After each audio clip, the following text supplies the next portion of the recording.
خۆپیشاندان مافێکی دەستوری هاوڵاتیانە، بەڵام چەند ئەوانەی بەلا ڕێیدا دەبن بۆ مەرامی خۆیان. زەرری نزیکەی 8 ملیۆن لە بیناکەی شارەوانی کەوتووە، هەروەها بۆ نمونە مەسلا ژمارەیەک لە دۆسیە سووتێنراوە. کە خۆپیشاندان بەلا ڕێدا دەبردرێت و مڵک و ماڵی گشتی تێک دەدرێت و دەسووتێنرێت، ئایا هاوڵاتی زەرمەند نابێت؟ بدا تخریب نابێت خۆپیشاندان، چونکی سڵتەنە بۆرەگایەکی ئەوان سڵتەنە دایرەیەکی ئەس بۆ ناگەم چه علاقەت خۆپیشاندانێ بە هەبیتن. لەگەڵ میوانەکانم ئەم بابەتانە گفتوگۆ دەکەین لە کورسان بشار لە پرۆگرامی تاوان و سزا.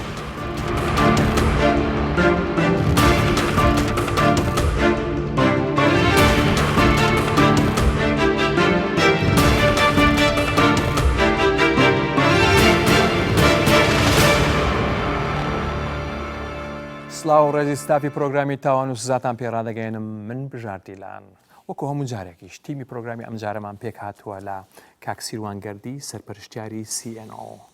هەروەها کاک ئاری ڕەفیق کۆمەڵناس، لە دەرەوەی ستۆدیۆش لە دهۆکەوە دکتۆر وعدی مزوریمان لەگەڵدا دەبێت، ڕاوێژکاری یاسایی پەرلەمانی کوردستان. پێشەوەی بچینە سەر بابەتەکە گفتوگۆ بکەین بە ئەو ڕەپۆرتاژە بەیەکەوە بینین، ێجا گفتوگۆی لەسەر دەکەین. فەرموو. خۆپیشاندان مافێکی دەستوری هاوڵاتیانە. لە هەرێمی کوردستاندا یاسای ژمارە 11 ساڵی 2010 ڕێوشوێنی سازکردنی و بەڕێوەچوونی و تەواوبوونی ڕێخستووە و ئەو لایەن و هەنگاوانەشی باس کردووە کە لە وەرگرتنی مۆڵەت پێدانیدا بەرپرسن. لە هەرێمی کوردستان و زۆربەی وڵاتانی دیکەی ناوچەکەش و لە جیهانیشدا زۆر جاران خۆپیشاندان بەلاڕێدا دەبرێت و کاری تونند و تیژی و نەخوازراوی لێ دەکەوێتەوە. لەم ساڵانەی دواییدا ئەنجامدانی خۆپیشاندانی بێمۆڵەتیش بۆتە دیاردە و هێزی پۆلیسی چالاکیە مەدەنیەکان ناچار دەبن بڵاوی پێ بکەن. لە چەند ڕۆژی ڕابردوو لە چەند شار و شارۆچکەیەکی هەرێمی کوردستان خۆپیشاندان ساز کرا. لە هەڵەبجە پاش ئەوەی لە ڕۆژدا خۆپیشاندانەکە بەهێمنی تەواو بوو، کەچی لە شەودا ژمارەیەک چەکدارگرتبوونەوەیەکی بێمۆڵەتیان بەکارهێنا بۆ زیانگەیاندن بە مڵک و ماڵی گشتی و تەقەکردن لە بارەگای حزبێکی سیاسی لە شارەکەدا. یەکێک لەو گرفتانەی کە لە هەرێمی کوردستان ئەم ڕووداوانە دووبارە بێتەوە، بریتە لەوەی کە لە دوای هەر ڕووداوێکی نەخوازرا و ڕێوشوێنی یاسایی ناگیرێتە بەر. ڕێوشوێنی یاسایی ناگیرێتە بەر. ئەمە بەڕاستی جۆرێک لە هاندان دروستەکات کە جارێکی تر ڕووداوە نەخوازراوەکە دووبارە بێتەوە. بۆیە ئەمە کاری بەڕاستی دام و دەستگای حکومیە لە پۆلیس لە دەستگا ئەمنیەکان کە کار بکەن لەسەر لێکۆڵینەوە لەو دۆسیانە. لە قۆناغی یەکەم ئێستا بۆ نمونە لە ڕێگەی کامێرەکانی چاودێری لە ڕێگەی دەستگا تایبەتمەندەکانەوە تۆ توانی کەسەکان دەستنیشان بکەیت. بۆ دەستگیرکردنی کەسەکان پێویستی بە فەرمانی دادوەر هەیە. لەمەی کە لەم بارە نەخوازراوەی کە لە شاری هەڵەبجە ڕوویە بەشێک لە فەرماگەکان فەرماگەی حکومەتی هەرێمی کوردستانە. واتە تۆ ئەسڵەن جیهەتێکی تری هەر پێویست ناکات کە سکاڵای هەبێ. واتە هێرش کراوەتە سەر موسەساتی حکومی، داواکاری گشتی ئەتوانێت بێتە سەر خات سکاڵا بنووسێ بۆ داوای مافی ئەو فەرمانگانەی حکومەتی هەرێمی کوردستان کە سووتێنراوە. کۆمەڵێک دۆسی گرنگتیایە سووتێنراوە. بارگای لەقی 12 بارگای لەقی 12 زیانی پێکەوتووە، هێرش کراوەتە سەر ئێمە. بۆیە لەم کاتا بە دڵنیاییەوە ئێمە لە کۆنگری ڕۆژنامەوانیش ڕامانگەیانەوە داواکەین لە دام و دەستگای پەیوەنددار کە لێکۆڵینەوە لەم دۆسیانە بکەن و ڕێوشوێنی یاسایی بگرنە بەر. جاری یەکەم لە تحقیق و جاری دووەم کە بەڕاستی کەسەکان ناسرانەوە ئەکرێت لە ڕێگەی مۆڵەت وەرگرتن لە دادوەر بە فەرمانی دادوەر دەستگیر بکرێن. سوتاندنی مڵک و ماڵی گشتی و حکومی و تەنانەت حزبیش کارێکی ناشارستانیانەیە کە چەند کەسانێک بە مەرامی خراپ ئەنجامی دەدەن کە دوجار هاوڵاتیان زەرمەند دەبن. چێن ئەوانەی مڵک و ماڵی گشتی دەسووتێنن؟ لە خۆپیشاندانەکانی هەڵەبجەدا بەهۆی سوتاندنی چەند فەرمانگەی حکومی بەڵگەنامەی هاوڵاتی لە شارەوانی و بەڕێوەبەرایەتی هاتوچۆدا سووتێنراوە. لە کەلاریش زیان بە فەرمانگە فەرمیەکان گەشتووە. لێرەدا پرسیار ئەوەیە، ئایا ئەوە زیان لێدان لە خودی هاوڵاتی نییە؟ ئایا تۆمەتباران سکاڵایان لەسەر تۆمار کراوە و ڕێکاری یاسایی بۆ سزادانی تەقەکەران و تاوانکاران گیراوەتە بەر؟ ئێمە لەگەڵ مافی خۆپیشاندانین لەگەڵ ئەوەن کە هاوڵاتیان داوای مافەکانی خۆیان بکەن لە نەبوونی خزمەتگوزاری یاخۆ لە قەیرانی دارایی کە بێموچەیە بەڵام بەداخەوە ئەمە دوای خۆپیشاندانەکە ڕوویە لە کاتژمێر دەونیوی شەو بەڕاستی چونکە ئێمە لێرە نەبووین کاتەکە کاتی شەو بووە ناتوانین دەستنیشانی بکەین ئایا ئەمانە کێ بوون یاخو کێ نەبوون بەڵام ئەوەی هەر لە ڕۆژی دوایی واتە ڕۆژی یەکشەممە داواکاری گشتی لەسەر خەت بووە خۆیان هاتوون کەسیان نردووەکە کامێرەکانیان بردووە هەروەها لەلایەن بەڕێوەبەراتی گشتی ئاساییشە و ئەوانیش بە هەمان شێوە لەسەر خەتن بۆ لێکۆڵینەوە لەو بابەتە ئەوەی لەسەر ئێمە بێت وەکو بە شێوەیەکی فەرمی نووسراوێکیمان نردووە بۆ دادگای لێکۆڵینەوە وەکو سکاڵای یاسایی چێ کاتێکە داواکاری گشتی دەست بە تحقیقەکە یاخۆ ئاسایش دەست بە تحقیقەکە ئەڵێ ئایا شارەوانی ئێوە سکاڵاتان هەیە بە دڵنیاییەوە سکاڵامانێت چکە بۆ خۆت ئەزانی مەسەلا زەرری نزیکەی 80 ملیۆن لە بیناکەی شارەوانی کەوتووە هەروەها بۆ نمونە مەسەلا ژمارەیەک لە دۆسیە سووتێنراوە ینی ئەمانە هەر هەمووی کێ قەرەبوو بووە کاتەوە ئەگەر سکاڵات تۆمار نەکەیت. لەم بەرنمەیەدا باس لە یاسای ژمارە 11 ساڵی 2010 دەکەین و دەپرسین بۆچی لە هەرێمی کوردستان هەندێک جار خۆپێشاندانەکان بەلاڕێدا دەبرێن و بۆ مەرامی سیاسی و تۆڵەسەندنەوە سوودیان لێوەردەگیرێت تەنانەت ئەگەر خۆپێشاندانەکە ڕێگە پێدراویش بێت. بەڵێ کاک سیروان جەنابتان بۆ ڕێخستنی چالاکیەک یان خۆپیشاندانێک لە چۆ دەست پێ دەکەیت؟ وسوڵەکەی چۆنە لەوێت لە چێوە دەست بکەیت مۆڵە دووەردەگری ئەمزانە چۆنە بۆوانی باس بکەیت؟ زۆر سپاس کاک بژار بێگومان بەپێی یاسای ژمارە 11 ساڵی 2011 کە ئەم بابەتە ڕێکخراوە هۆکارەکەی یەکەم ئەوان کە توێ بپێکی دەرێت لە ماوەی بۆ نمونەکە دەچیت داوای مۆڵەت دەکەی بۆ خۆپیشاندان لە 3 کەس کەمتر نەبێ و لە 5 کەسی زیاتر نەبێت کە مۆڵەتەکە داوا دەکەن شوێن کات ئاراستەکردنەکەن مەبەستەکەش دەبێت دیاری بکرێت بەپێی یاسای ژمارە 11 ساڵی 2010 ئەوەی بنە لای چێ؟ لای بەخۆی یەکە ئیداریەکانە ئەگەر لەسەر تاسەری هەرێمی کوردستان بی وەزیری ناوخۆ دەسەڵاتی مۆڵەتی هەیە ئەگەر لەسەر ئاستی پارێزگابی پارێزگار قایم مدیر ناحیە بەو شێوازانە ڕۆ ئوسوولەکەیتی کاتۆ دەبێت بەو ڕێگانە دابڕێت بۆی کە مۆڵەتکە دەڵێ ئەگەریش لە ماوەی بۆ نمونە 48 کاتژمێر وەڵامت نەدراوە تۆ ڕاستەخۆ وەڵامی فەرمی نەدراوە کە بۆچی خۆپیشاندان مۆڵەتی پێ نادرێ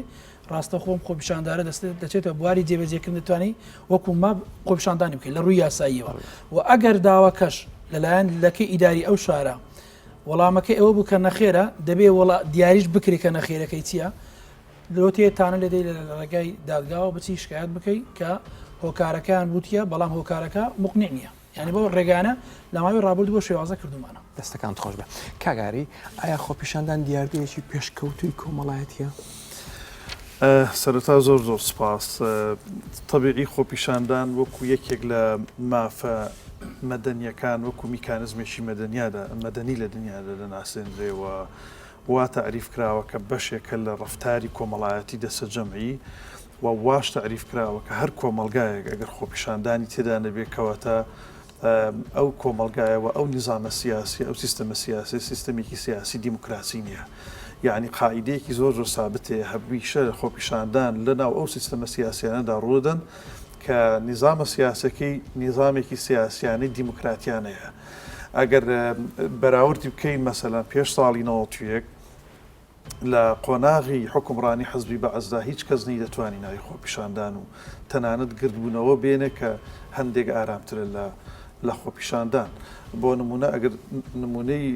گردبوونەوەی 24 1982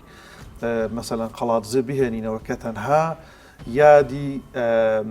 تاوانەکانی کۆمەڵکوژی 74یان کردەوە حزبی بەعەز بە شێوەیەکی زۆر دڕندانە کەوتە ناو هاوڵاتیانی وڵاتەکەی خۆی. بۆیە یعنی خۆپیشاندان وەکو مافێکی مەدەنی ممارەسە دەکرێت و بەردەوامیش لە ناو نیزامێکی سیاسیدا کە باوەڕی بە چەمکەکانی دیموکراسی هەیە. دەستەکان خۆش بێ دەچینە لای دکتۆر وعدی لە دهۆکەوە. دکتۆر بۆ ڕێخستنی خۆپیشاندان لە کوردستان بە چ یاسایەک کار دەکرێت؟ بله زۆر سپاس بناوی خود مازن دونوبان سلااو ڕێز بوو جەنابێتە و بینێرن کوردستان 24 ڕاستی یاسا ئەواتێتە کارئینان لە هەرێما کوردستانی سەبارەت ڕێکخستنە خۆنیشاندان ئەوە یاسا ژمارە 11 ساڵە 2010 ئەوە لە 8 12 ساڵە 2010 پەرلەمانی کوردستانی هاتیە دەرکردن و پشتینگە هاتە پەسەندکردن شدای سەرۆکی هەرێمیدا و تانوکە ئەف یاسایە تێتە جێبەجێکردن. دەستەکان خۆش بێت دکتۆر کاکسیوان بناوی ڕێکخراوەکان شتێبینیت هەیە لەسەر ئەو یاسایە؟ خۆی من پێشوی بێمە بەرنامەکە ینی بەراوردێکی یاساکەی هەرێمی کوردستان و کەنەدا و کە وڵاتێکی لانکیپێکەوە ژیانی زۆر سەرجەم وڵاتانە لە کەنەدا و فەڕەنساشکە لە وڵاتێکی دایکی دیموکراسیەتە لە ئەوروپا تەماشا دەکەی یعنی یاساکان زۆر لێک نزیکن ئەمە بە شێوازێکی زۆر باش بەڵام گرفتەکە لە بەبەردەوام لە هەرێمی کوردستان گرفت لەسەر یاساکان نییە گرفت لەسەر جێبەجێکردنی یاساکان یەکە لە بابەتە ئاساسیەکان ئەوەیە هۆشیاری یاسایی ئەمە هۆشیاری یاسایی لە ناو کۆمەلگای ئێمە لاوازە هەم لە لایانی جێبەجێکار تەنانەت هۆشیاری یاسایی لەلایەن لایانی جێبەجێکاری دەسەڵاتیشەوە زۆر کات لاواز و بەرامبەر بە خەڵک تۆ ناتوانانی بەرامبەر بە یاسا دەڵێیت بۆ نمونە ڕێکخەری خۆپیشاندار لە هەر کاتێکدا ینی ئەمە ئەوە لە فەڕەنسا ژوایە لە کەنەدا ژوایە ڕێکخەرانی خۆپیشاندار ئەگە ئاراستەی خۆپیشاندانەکان بە ئاراستەیەکی خراپڕۆیی ڕاستە و خۆ ڕێکخەران سزادەی بدرێن بە بەندکردن یان بە پێبژاردن تەنانەت لە وڵاتی وەکو فەڕەنسا لە ئاستی بژاردنەکە 7500 یۆرۆی ئەگەر خۆپیشاندانەکە بە ئاراستەیەکی خراپڕۆیی بەڵام لە هەرێمی کوردستان نابینین ئەو خەڵکانەی کەوا ڕێکخەری خۆپیشاندانە سزا بدرین زیاتر ئەو خەڵکی کە هاتوتە ئاراستەکەی تەنها جاروی مناڵ گیراوە هەڵوخی هاتوتە ناو شەقامەکە و گیراوە ئەمە لە لایانی خراپی کە دەسەڵاتی جێبەجێکار لە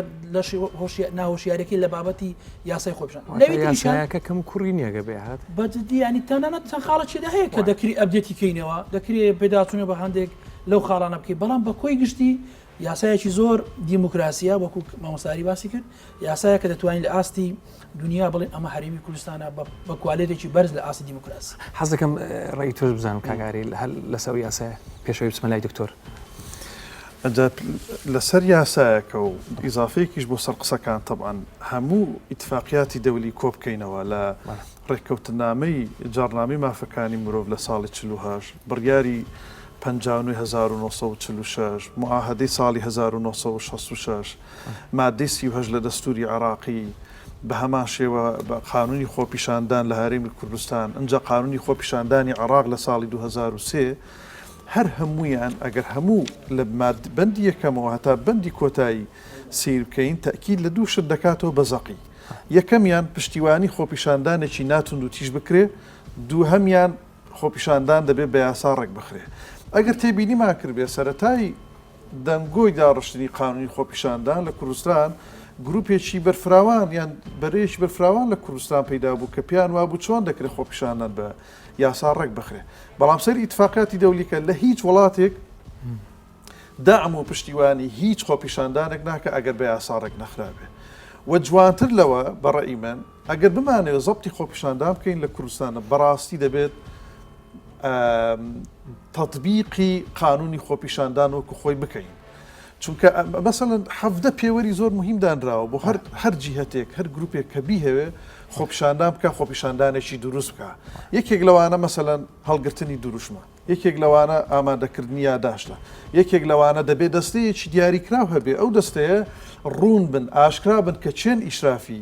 خۆپیشاندان دەکەن قوتابیان قوتابێکی ئەوە بێ ینی وازح و ئاراستەکراو بێ و دەبێ میدیاکان بە یەکسانی ڕێگە پێ بدەن بێنە ناو خۆپیشاندانەکان دکتۆر ڕئیسیە لەسەر ئەو یاسا خاڵی تریش ماوە خاڵی ترماوە دەگەڕێنەوە گفتوگوی لەسەر دەکەین دکتۆر وادی ئایا ئەم یاسایە پێویستی بە هەموارکردنەوە هەیە یانیش شتێبینیت هەیە کەم و کوڕی هەیە ئەم یاسایە ئەگەر بۆمانی باس بکەیت بله ڕاستی هەکەم بین سەحکێنی بەری هەوی چیتیان بین پێناسەکی بدەینە خۆپیشاندانان چ تشتە ئەبە ئەمشە بێژین بریتە کە شخڕبەبوون ئەن کۆمبەبوونە چەند کەسن سڤیل یانژی لایەنی سیاسی یانژی سندیکایان هەر لایەنێکی دیتر بیت گۆڕەپانن گشتی و شەقامە مەرەما هەندێک کۆڕایەکی گشتی پەیداکەن سەبارەت مافەکیش وان مافن ئەوت بینن کو هاتێ پێشێرکردن ئاژی کەمەکۆڕی یا تێدا هەی دا لایەن پەیوەندیدار بێ چەندێ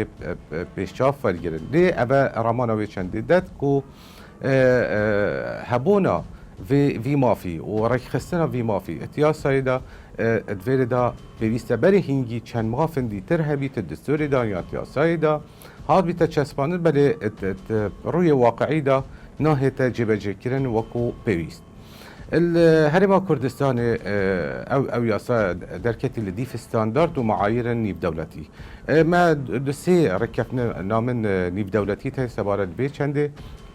ئەگەر ئەم بین پەیمانە نیف دەولەتی یتمافên مەدەنی و سیاسی ساڵ 1966 دەرکەتی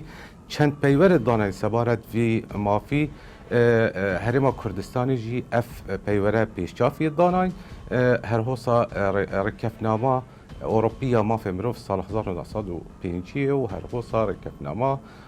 ئەمریکی یا مافێ مرۆڤ العراقي هكذا بين براورت كان قال هريما كردستان عراقي حطان وكا شيا سايك نيدا سبارت راك خستنا في ديار دي يانجي خو نشاندانا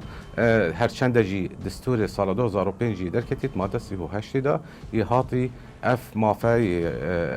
دان بيداني كري وكو مافاكي هر جرين كي هاولاتيان بل حطانو كا شيا سانا دركتيه سبارت بي چنده بله فرمانک درکت بو بناو پول بریمری بجماره 19 سال 2003 ریک خز بو اف دیار ده ام بین براورت کن گل یا کردستانی راستی گلکا پیشکفتی تره یاسای هرما کردستانی چه او ریگر و قیودت او رکف نامت نیف دولتی و اف امر پول بریمرجی اما جبهه کری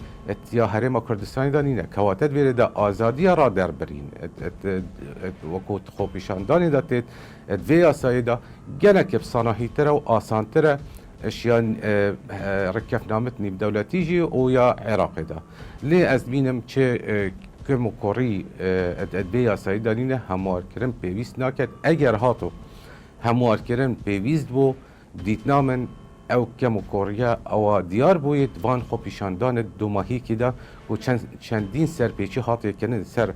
سامانی گشتی سر مال هنده لاین سیاسی او ادویر دا پراسی اف کم و کوریا تبیا بیتا چاره سر کن هر چند دا خواه که اف هموارج نهی تکرد چند یاسای دیتری سزای تین الهرما کردستان امشین پنای ببین بوان یاسای مرماوی چنده کو سزا سروان کسب دن او اون سرپیچی کن بله وکو استاندارد نیف دولتی وکو بیجین اطارکی گشتی یوی یاسای راستی اف یاسای گره کار کوپی که مهیش کیشین یاسایی تداین لسر آست عراقي وكو مقوتي هكان بيه سحكي بعد 38 لديف في استانداردية دركتي وزيدا ترجي بيشافي ولقرتي او استاندارد النيف دولتي سبارت ركخستنا بي ما في دەستەکە ئەن خۆشسپاس دکتۆر کاک ئاری ئایا لە ناو خۆپیشاندانە تاک خۆی تەسلیمی ئیرادەی جەماعی ناکات ببینی کابرا بۆ نمونە دکتۆرە لەوانێ مهندس بێ کابرایشی ڕۆشنبیر بەڵام کە دەچێتە ناو خۆپیشاندان زۆرجار دەبێتە مرۆڤێکی تر زۆر ڕاستە و ئەوەش پەیوەندی بە قانونەکەەوە هەیە بەڕاستی وەکو باسمان کرد ئەو کەسانی کە ئیشراف دەبێت لیژنەیەک سەرپەرشتی خۆپیشاندان بکە و ئەو لیژنەیە دیار بە ئیتیجاهی خۆپیشاندانەکە دروشمەکانی ئامانجەکانی بۆ چمە بەستێک و لە چ کاتێکدا دەست پێ دەکات لە چ کاتێکدا کۆتایی پێدێ ئەگەر بەو شێوە ئۆرگانیزە نەکرێ بە دڵنیاییەوە خەڵکێکی تێدەکەوێت کە بارەگا دەسووتێنن کە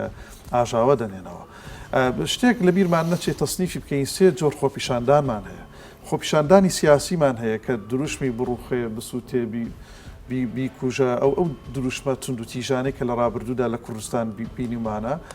خۆپیشاندانی پیشەییمان هەیە کە هەندێک ئارامترە نرمترە دەستەیەک لە سندیکا لە توێژ و فیئەیەکی دیاری کراوداوای مافی خۆیان دەکەن خۆپیشاندانی فکریشمان هەیە کە لە ڕابردوودا لە 10 ساڵ لە 15 ساڵی ڕابردوودا هەندێک جار مەسەلەن نووسەرێک کتێبێک دەنووسێ بەڵام دەستەیەک لە حزبێکی سیاسی مەسەلەن هانی لە ئەنگرانی خۆیدا کە ڕوبڕی ئەو نووسەرە ببنەوە هەندێک جار مەترسی دەکەوێتە سەرژیانی سەرماڵی سەر حیات و ماڵ و منداڵی ئەو ئینسانش بە دڵنیاییەوە ئەگەر وەکو باسم کرد ئەگەر وەکو خۆی قانونەکە من سێ کەم و کوڕی زۆر سەرکیترا دەبین لەناو قانونی خۆپیشاندان کەم و کوڕی یەکەم ئەوەیە ئەگەر سیر بکەی مەسەرەن لە یەکێک لە مادەکانی پێمان دەڵێ دەقەکەی ئاوایە کە من پێم وایە ئەو خەلەل بێ چاک بکرێ پێمان دەڵە خۆپیشاندان بە شێوەیەکی ئاشتیانە لە گۆڕەپان و شەقام و شوێنە گشتیەکان بۆ ماوەیەکی دیاریکرا و دەڕۆن مەرجنی خۆپیشاندن بڕوە مەرج نییە کاتی بێ ینی ناتوانێت بوەستێ زۆرێک لە خۆپیشاندانەکان وەستانی تێدا دانیشتنی تێدایە مانگرتنی تێدایە یعنی هەندێک تەکنیکی تازی خۆپیشاندان ئێستا لە دنیادا هەیە ڕەنگە لە کوردستان بەشێکی جێبەجێ دەکرێت بۆی ئەوە دەبێت بەڕای من دەستکاری ئەوەی تر حاڵەتەکەی تر مۆڵە دووەرگرتن لە بەڕێز وەزیری ناوخۆ یان لە ڕئیسی وەحدە ئیداریەکان ئەمە پێم وایە ئەوە جۆرێک لە ڕوتینیاتەکە زیاتر دەکات وا لە خۆپیشاندەر دەکات تەحملی کەمتر ببێتەوە جوانترە و باشترە مادام ئەتۆ هێز و دەسەڵاتت داوەتە هێزێکی تایبەت بە ناوی هێزی چالاکیە مەدەنیەکان لێگەڕە بە ئیجازە و مۆڵەتی خۆپیشاندان بخرێتە ناو چوارچێوەی دەسەڵاتی هێزی چالاکیە مەدەنیەکان کەم و کوڕی سێ هەم ئەوەیە قانونەکە زۆر زۆر بەوازحی پێمان دەڵێ هەر دەستە و گروپێک ئەگەر بە بێ مۆڵەت خۆپیشاندانیان کرد دەتوانرێن هێزە ئەمنیەکان دەتوانن بە پێی هەمان قانون بڵاوە بە خۆپیشاندانەکان من بۆ خۆم پێم وایە کەم و کوڕی و لەکەیەکی زۆر زۆر گەورەیە ڕێگە بدرێ بارەگای حکومی هەتا بارەگای حزبی شوێنە گشتەکان ئەوەی کە لە خزمەتی کۆمەلگادایە بسووتێنرێ و باوا دابنین ئەوانە خۆپیشاندنی گروپێکی تیرۆریستین چۆن دەبێ مەسەلەن هێزی ئەمنی وا بە ئاسانی تەسلیمی ئیرادەی کەسانێک بێت کە بەڕاستی خۆشیان پێیان دڵن ئاژ دەستەکان خۆش بێ کاک سیروان هۆکارچێک کە خۆپیشاندانێکی ئارام مۆڵەتشی وەرگتەوە بەڵام لە کۆتاییدا بەلا ڕێدا دەبرێ زانی ئێمە کاکاری باشتر لەم پیشان بە پراکتیک لەگەڵ کاکاری لە ڕووی کۆمەڵاسی و زیاتر لەم بابەتی تاک پەروەردەی تاکەوە ئێمە گرفتێکمانی لە کۆمەلگای ئێمە هۆکارەکەی دیارە ئەویشەوەیە کۆمەلگای ئێمە بە بەردەوام دەمانوێت شتەکان بە زۆر بیکەین بۆ نمونە ناکرێت و بن بێم داوای گۆڕانکاری و چاکسازی و ژیانی خۆم بکەم بێمە شەقام ئەم حکوومەتە دەڕوخێنم خەلە هیچ حکوومەتێکی دنیا نایە گوڵەکە داتی دێت کوژی دێ لێ دەدا تەنانەت بینیمان لە ماوەی ڕابردوو لە ئەمریکا ڕەش پێستێک کە دەکوژێت لایەن پۆلیسەوە ینی تۆ ناتوێت دەتوێت دروشمێک بۆ نمونە چاکسازیمان دیوە لە هەرێمی کوردستان ئێمە سەرۆکی حکوومەت دەڵێمیش چاکسازی دەکەم پێویستمان بە چاکسازیە بەڵام کاتێک دێت لە ناو خۆپیشاندەرەکان گرفتێکەیە ئەوانەی قیادەی خۆپیشاندان دەکەن تەنانەت دەکرێت بڵێن ئەوانەی قیادەی خۆپیشاندان دەکەن لە هەرێمی کوردستان بەشێکن ئامادەکراون بۆ پەرلەمان بۆ دەسەڵات بگرن ناو حکوومەت تەماشا بکە لە دوو خولی ڕابردووی پەرلەمانی کوردستان 21 ئەندام پەرلەمانمانەیە بەرهەمی خۆپیشاندانەکانن لە ئەڤای شوباتەوە بۆ تۆ ئێستاکەش بۆ هۆکارەکەی ئەوەیە هۆکارەکەی بۆ ئاراسەدا دەبن بە ئەنقەستا خۆی بڕوا بکە هیچ ڕێخەرێکی خۆپیشاندان شەقی پێ ناکەوێت ینی بەخدا خۆپیشاندان کە لە هەڵەبجە کرا لە سلێمانی کرا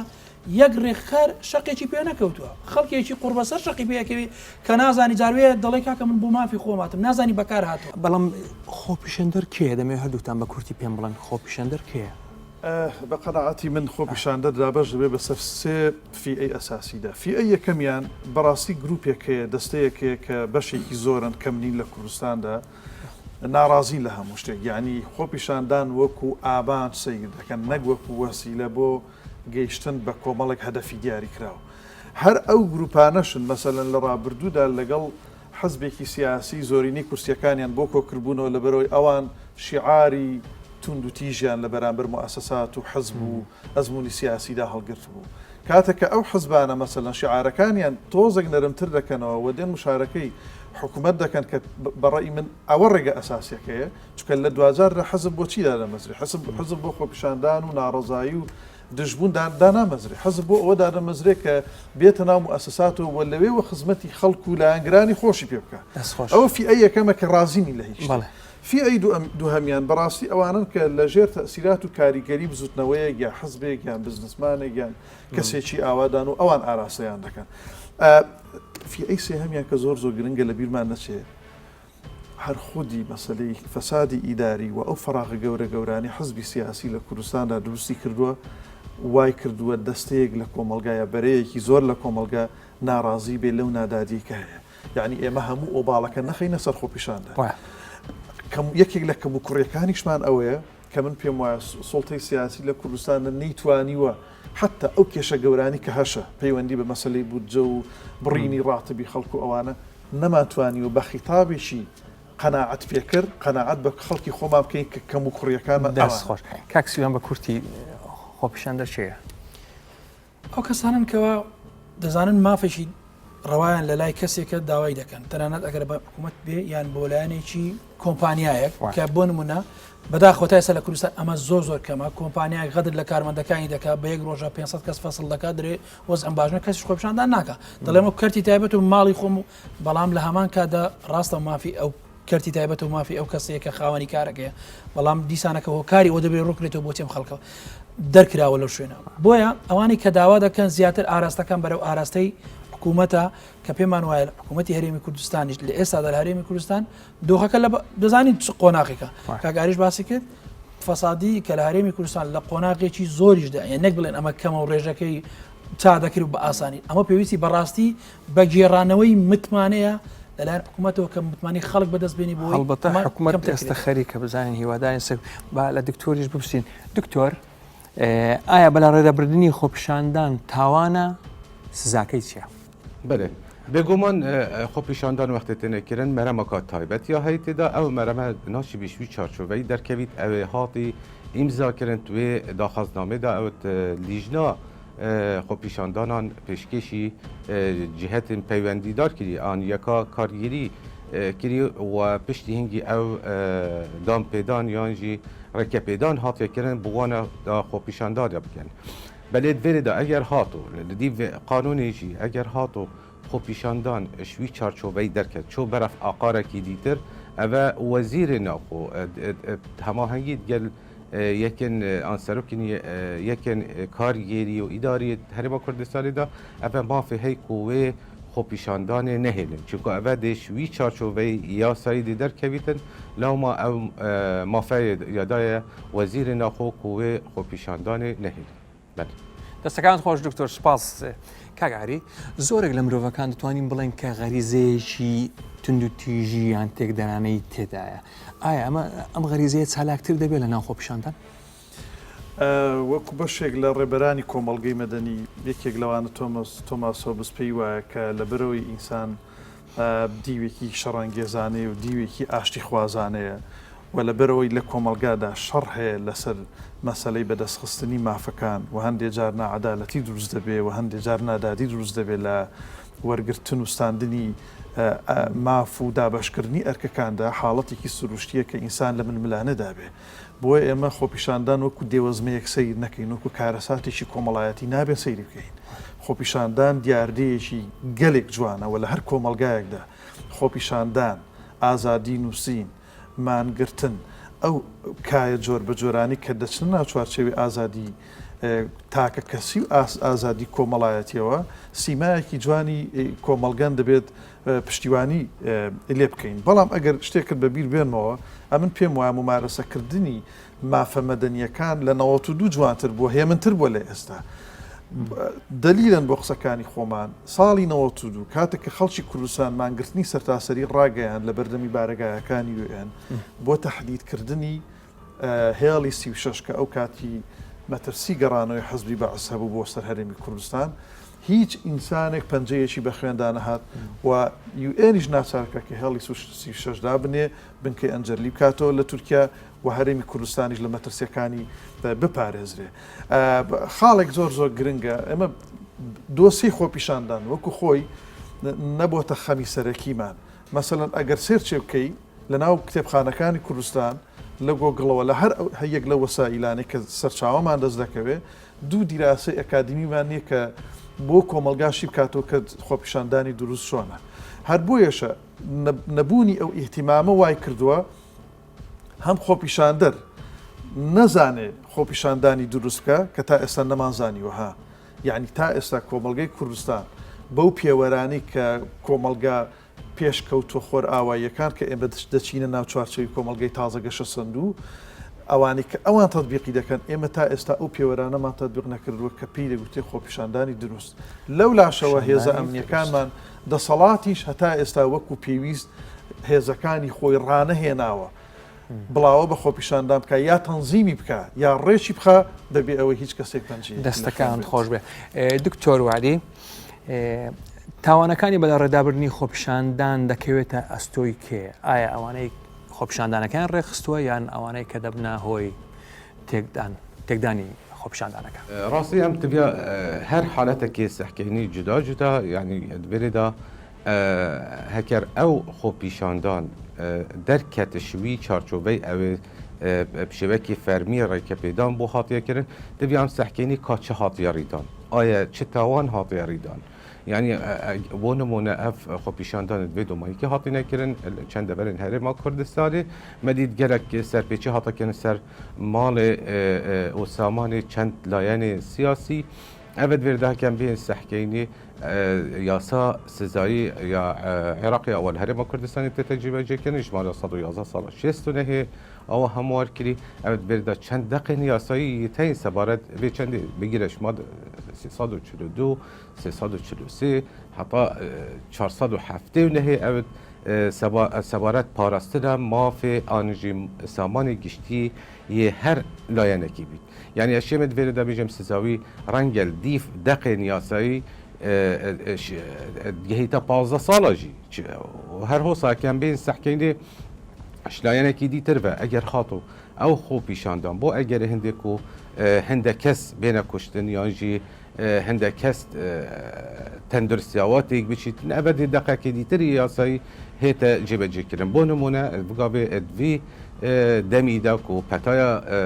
کۆرۆنا یا بەڵاوە بێگومان ڕێنمایین تەندروستی و ڕێنمایین حکومەتە هەرێما کوردستانی ڕێکی نادەت و خڕڤەبوون و کۆنڤەبوون چێ ببن یەت بێ ئەگەرن پێویست لەوما ئەدوێرێدا هەگەر هاتۆ ئەف خۆپیشاندانە ڕێکەپێدان نەهاتەکردن یاژی ڕێکەپێدان هاتەکردن بەرێش چارچۆبێ خۆ دەرکەت بۆ بەرەف تشتێکی دیتر ئەڤە ڕەنگە بیتە ئەگەر هەندێک کولی دیف مادە 386 و حەب سیاسە سزا عێراقی ئەو کەسە بهێتە سزادان سەر ئەگەرێ بەڵاوبوونە vê petayet nav xelkî de û ihtimalê jî eger hato çend kes mirin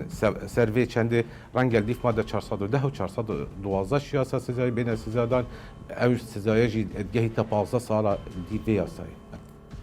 دەستخۆش دکتۆر سپاس ئێستا ڤۆکسپۆپێکمان هەیە بابزانین هاوڵاتیان چی دەڵێن لەسەر ئەوانەی خۆپیشاندان بەلا ڕێدا دەبن فەرموون. هەر تاکێکی کورد مافێهەی خۆپیشاندانێ بکات بەلێ ڕەنگێکی هێمن و ئاراموەکی ئەمت بینن وەکی هەر دەولەتێک ئەوڕۆپی ئەمت بینم خۆپیشاندانێ تێنەکردن بەلێ نەبڤی ڕەنگی هێرش بتەکردن سەر بارێکایەکی یان هەر مەقەرێکی حزبی بێت یانژی هەر دایرەکە حکومی بێت جەیەکی وسە خۆپیشاندان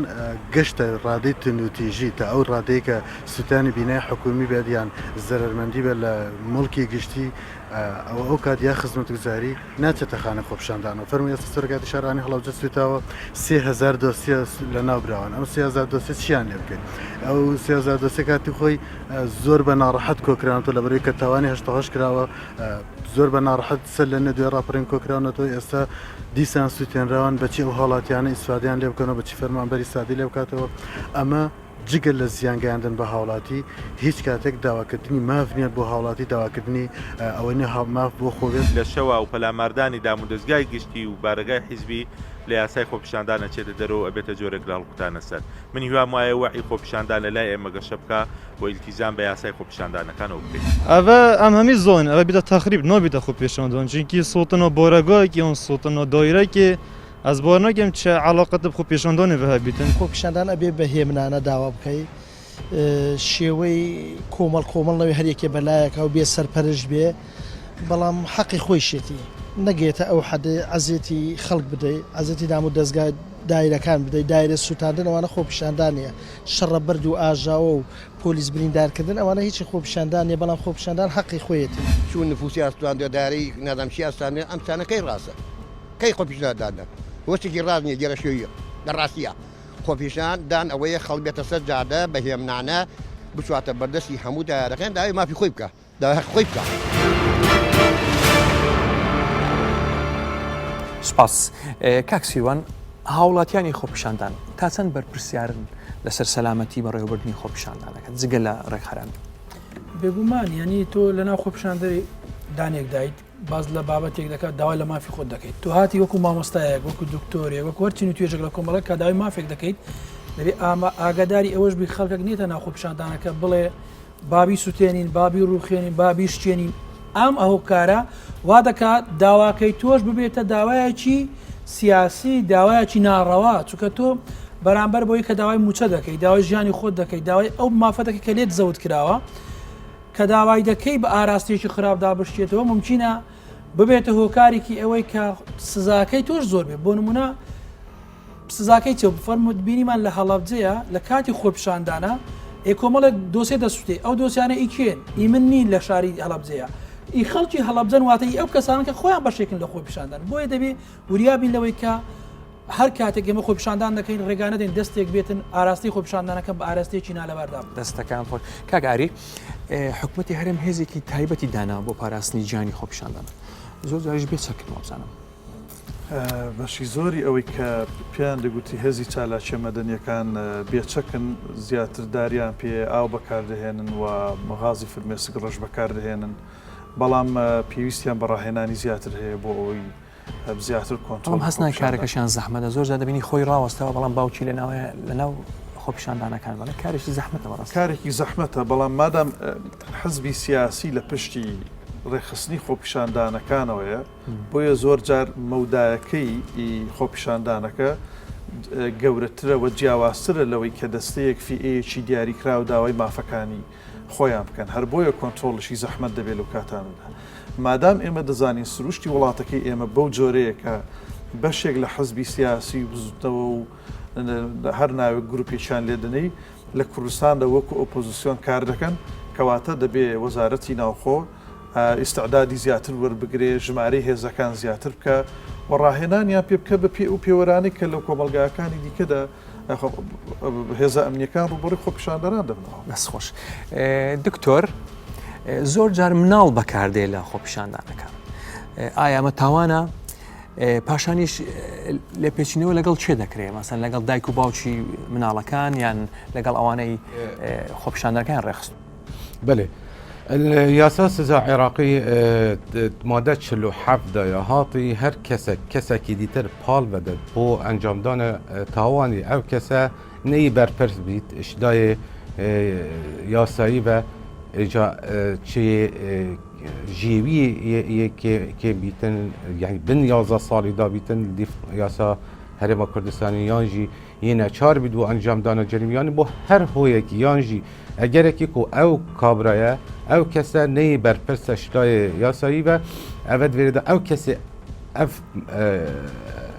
منالا یاجی اف بچی که پال و دای بو انجام دانه بتوانی او دی برپرس بیت و او کسی دیتر چه مسئولیت سروی نابیتن بله سپاس دکتۆر کاک سیوان وەک ئەزمموی خۆت هێزی چالاکی مەدەنیەکان هەڵسو کەوتیان چۆم بووە ئامێزەکانی دەستیان چی بووە هەرەوەی کاگاری باسیکە هەر هەمان ئەو شێوازەیە منیش لەگەڵ ئەوم باشە خۆپیشاندەرەکە دێتن شت دەستێنێ و شت تێک دەدا ئێوە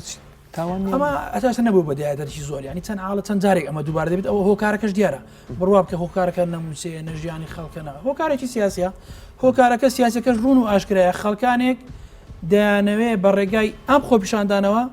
ببنە قەزیە ببنە ناو ببنە دەنگدەری باش چکە بەڕاستی هەردەمەوەیەکی لێ هاتووە بە بەردەوام وە لە یاری تۆپی پێش وەیە بە بەردەوام هێرشکردن خۆشتر لە بەرگریکردن زۆر چاکە دکتۆر هەڵکوتانە سەر بارەگای حزبی و تند و تیژی و تێکدان و سوتانی مڵک و ماڵی گشتی حکومەت کێ بەرپرسیارە لەم دیاردەیە بله مخابن يعني اما روشن بيريا خۆپیشاندانان بشێوەیەکی شارستانی و ئاشتیوانە ئەو تا نۆکە بشێوەیەکی تەندروست بەڵاو نەبووە ئەتناف چەند کەسن و لایەنە سیاسیدا ئەف خۆپیشاندانە ئەو تێنێکردن وەکو بیدایەتیژی من ئاماژە پێکردی پێویستە لە دیف وێ بەرنامەی وێ ڕێکە پێدانێ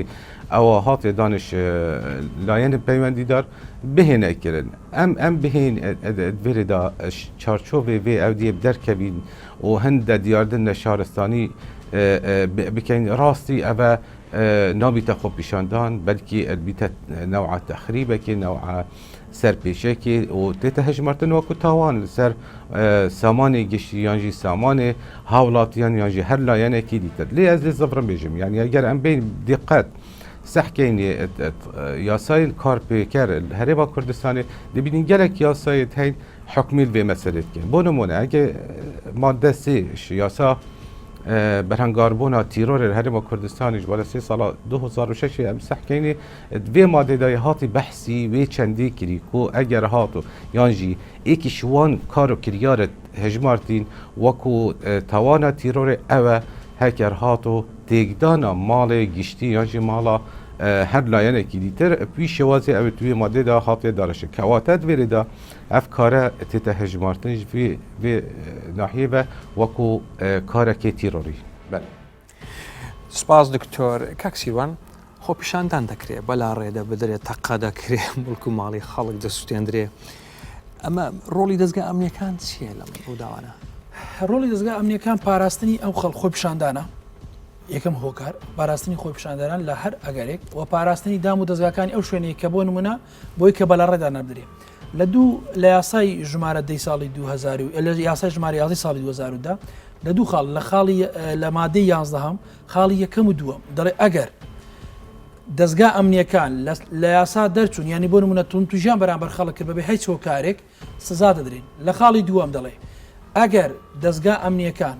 بەرامبەر بە خۆپیشاندەر شتێکیان کرد و دادگا هاتە سەرخەت ئەوە حکوومەت بەرپرسە لەوەی کە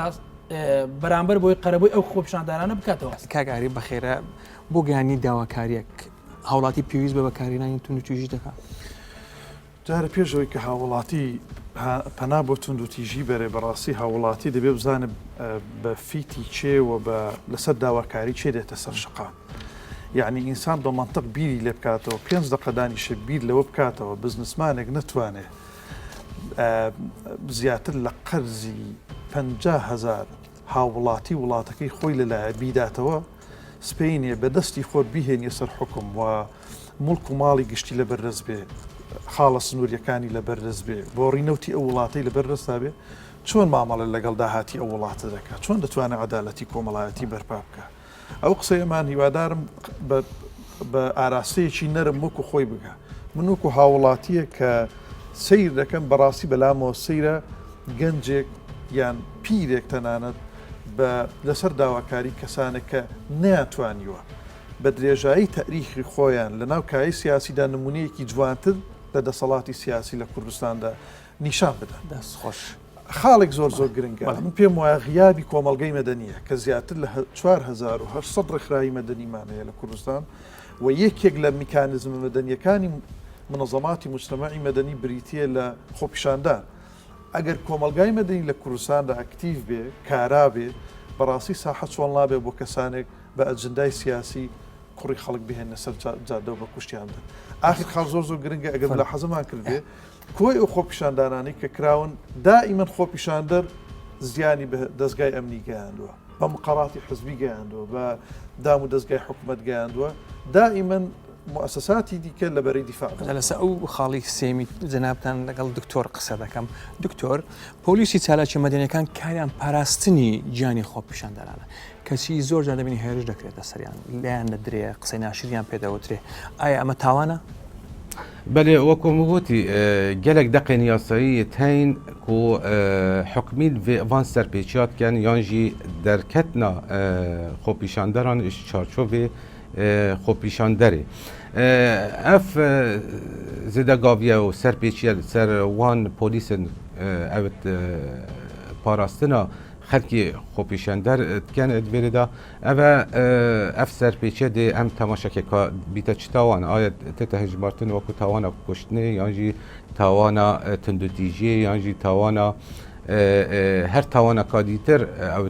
قانونی دا هاتی اگر هاتو میگفتی کشتن بیت رنگ بیتا ماده 405 و 6 و 411 کشتن عن قصد هاتی کنن یانجی کشتن بخلطی هاتی کنن عن قصد بیت رنگ سزاوی بين صالة بتر بيت حطت جهيتا سيدارة داني شخوها كر هاتو كشنا خلاتي بيت سزاوي حطت بين صالة ممكن يجي اف كارا بيت ئەگەری هەندێک و ئێشەکە بەردەوام پەیداکرد دەفی پۆلیسی ئەvە دەچین سەحکێنە مادە 412 ئەvە بەحسی هتێت و سزاوی بگەهیتە 15 ساڵە شخۆ هەکەر هاتۆ ئێشانەکە بێژین کێم پەیداکرد دەف پۆلیسی وەکو سەرپێچیەک و تاوانەکە دیتر ئەvە ڕەنگە دوێرێدا ببیتە جۆرە تاوانن کەتن یان جونحە مادە 413 دا یا هاتی شیاسە سزای ئەvەژی ڕەنگە سزاوی چەند هەیڤەکە بیت حتا چەند ساڵەکە. دەستخۆش دکتۆر سوپاس بۆ دکتۆر وعدی لە دهۆکەوە کاک سیروان ئەدای دادگاکان و داواکاری گشتیت پێچۆنە لە بەسزادانی تێکدەرانی خۆپیشاندانەکان. داخۆ تا ئێستا لە هەرێمی کوردستان داواکاری گشتی و دادگاکان نەیانتوانیوە ڕۆڵێکی وا کاریگەر ببینن یعنی ببێتە نمونەیەک ببێتە ڕێنیشاندەرێک بۆی خەڵکێکی تر لەمە دو ئەمە هۆکارانە نکاتەوە نەیتوانێت ڕۆڵ بینی هۆکارەکە ژوون و ئاشکرا یعنی دەستکاریکردنی ینی بۆ نمونە لە شاری سلێمانیەگە بتێ خۆپیشاندان بکەیت دژ حکوومەت بچینە ئاسایی بی بەڵام ئەگە دژی لایەنێک سیاسی ئاسانی بچین لە هەولێرەگەر بۆ بابەتێک بی ئاسایی بەڵام بۆ بابەتێکی تربی ئاسایی نەبی ینی ئەم تێکەڵکردە وای کردو دادگاش ببێتە بەشێک لە موسساتی تر بەشێک لە وەکو هەڵ خەڵکیش تر تەمەشا بکە بۆیە بەڕاستی پێویستە دادگا لەوەی کە ڕۆڵ بین لە چی چۆ دادگا ڕۆڵی ئەوەیە ئەو هەڵانە ڕاست کاتەوە بۆ ئاراستەکردنیەکی باش چۆن لە دادگای لە قانونی دەولی شتێک خاڵێکی زۆر ئەساسە لە قانونی دەولی دەڵێ ئەگەر توێ بەردەم قونسوڵخانە داوای شتێکت کرد بۆ منە ئەو قونسوڵخانە ئەو وڵاتە هۆکارێکە بەرامبەرەت و هەر خۆ داوا بکە ئاساییە بەڵام کە توێن ناو قونسوڵخانەکە ئەگەر ئەم قونسوڵخانەی بتکوژی هیچ تاوانێک بەرامبەر ئەوە نیە بەڵام قونسوڵخانەی هەڵەیەکی کردی بۆ چکە تۆ وڵاتی ئەم وڵاتی کە ئەم قونسوڵخانە شوێنەکە چوارچێوەکەیەتی بۆیە دادگا بەڕاستی دەبێت لەو ڕۆڵە لەو چوارچێوەیە بە فراوانتر بیر بکاتەوە بەڕاستی ئێمە کۆمەلگاکەمە پێویستی بە پەروەردەیەکی باشە ئەم پەروەردەیە بە چ دەکرێت بە سزا دەکرێت بۆ پەروەردەیەک بیتن بۆ ئاراستە بڕۆکە خەڵک هۆشیار بێ لەوەی کە خۆپیشاندان مافی منە نەکسەکانت خۆش بە کاکسیوە کاگاری حکمت چییە لە بوونی کۆمەڵناس لە وەزارەتی ناوخۆ لەبەر ئەوەی کۆی ئەو میکانزمە مەدەنیانی کە لە کوردستاندا پێڕەو دەکرێت جا ئازادی نووسینە مانگرتنە خۆپیشاندانە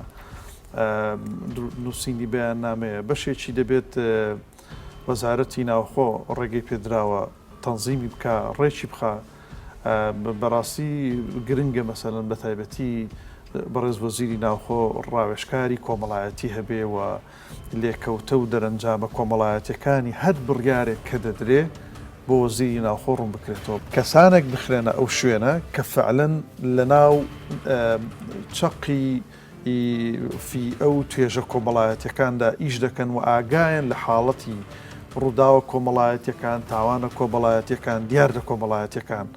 هەیە بۆیە زۆر گرنگە و لێرەشە با ببێتە پێشنیار دەستەکانت خۆش بێ هیوادارم هەموو خۆپیشاندانەکان بە ئارامی بەڕێوە بچن بۆ گەیاندنی داواکاریەکانتان زۆر سپاستان دەکەم سپاس بۆ میوانەکانم سپاس بۆ دکتۆر وادی لە دهۆکەوە سپاس بۆ ستافی پرۆگرام شەو شاد.